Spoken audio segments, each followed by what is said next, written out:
Hi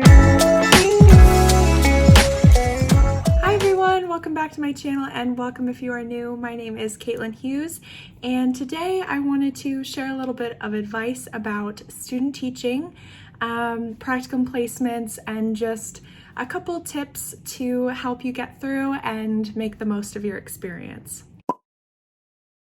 My very first tip is to keep a notebook. I kept a notebook the entire time through my undergrad experience and my graduate experience.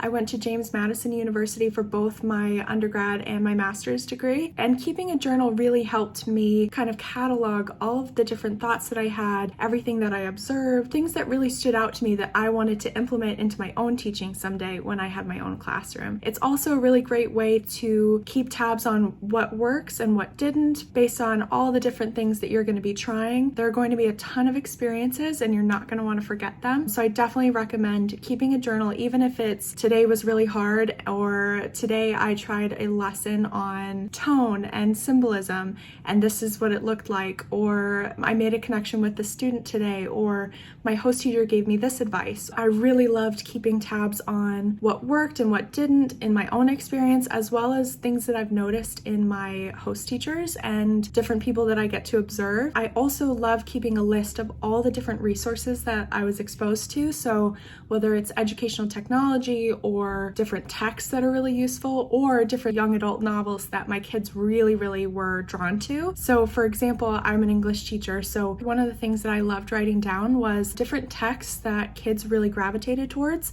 This helped me a lot when I had a student who really wasn't interested in reading or didn't like any of the books that they were coming across. I had a whole list of books that I could recommend to them, and hopefully they would find something that really resonated with them. I also kept tabs on different techniques that I liked, any kind of icebreaker, really anything you can think of, just write it down, because the experience goes by so fast and every day is its own journey. So you really want to have something to go back and reference for when you have your own kids and your own classroom.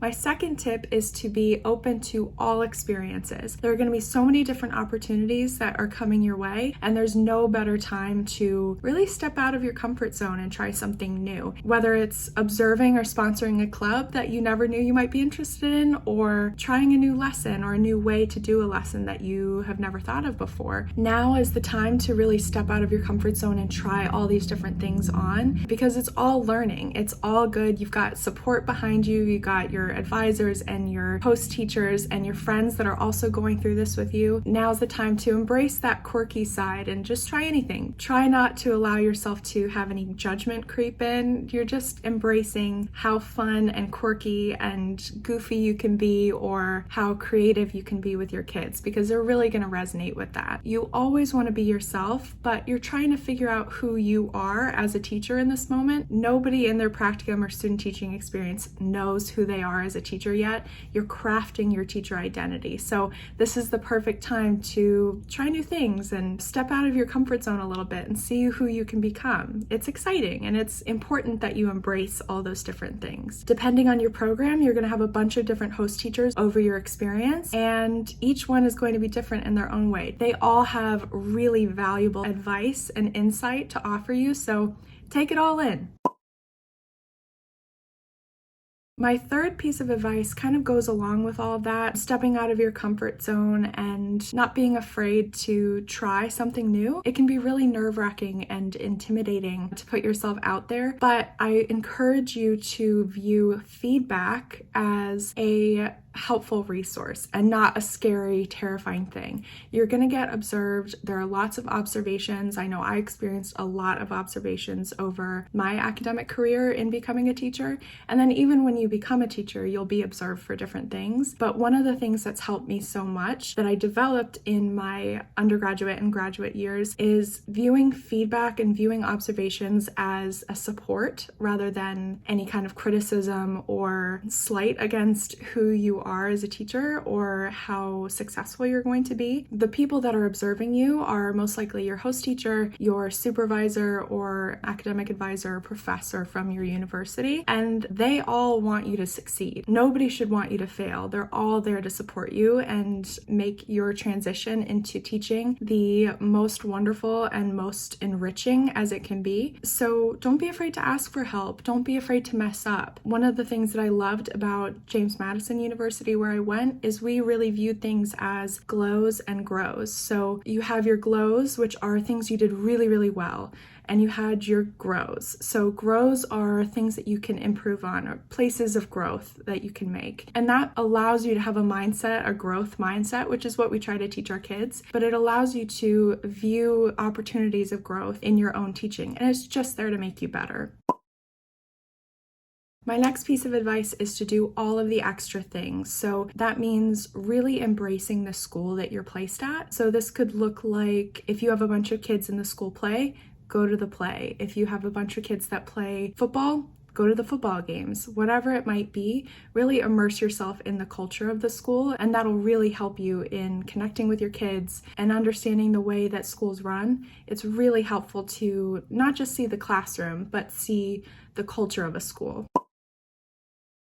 And with that, my last piece of advice is to make friends in your cohort. So you're going to have a cohort of student teachers, whether you're all placed at the same school or different schools. I definitely recommend making a friend in your cohort that's also placed at the same school as you. That completely changed my entire experience, whether it's carpooling or just having somebody to hang out with and vent to. It's important to, keep certain things private about your experience at school. You never want to share details about a student or certain things like that. You want to make sure that you are protecting the integrity and the privacy of your students, but we're also human and we need someone to lean on and somebody that understands. So that's a huge help. Along with that, it changed my experience because my friend and I could observe each other. So that's a huge help to see someone at your same level give a lesson to a class and see what they're doing, especially if it's in your content. It can be super, super helpful. And you're able to provide feedback to each other in a way that is completely different than a professor could because you're on that same level. It's super, super helpful. I definitely recommend making a friend, making as many friends as you can, but at least making one friend that's placed at your same school will change your experience entirely. So those are just a few quick tips on how to make the most of your student teaching and practicum experiences. I hope they help you. Go ahead and share some of your pieces of advice for our community down below who may be just starting their student teaching journey or their first practicum experience. I think it's really cool when we can all kind of help each other learn and grow. I'm sure there are things that I've missed. But I hope these things help you. I'm wishing you guys all the best, whether it's in your first year of teaching, your 20th year of teaching, your first practicum ever. You can do this, you've got this, and I love you so much. Thank you for watching, and I'll see you next time. Bye!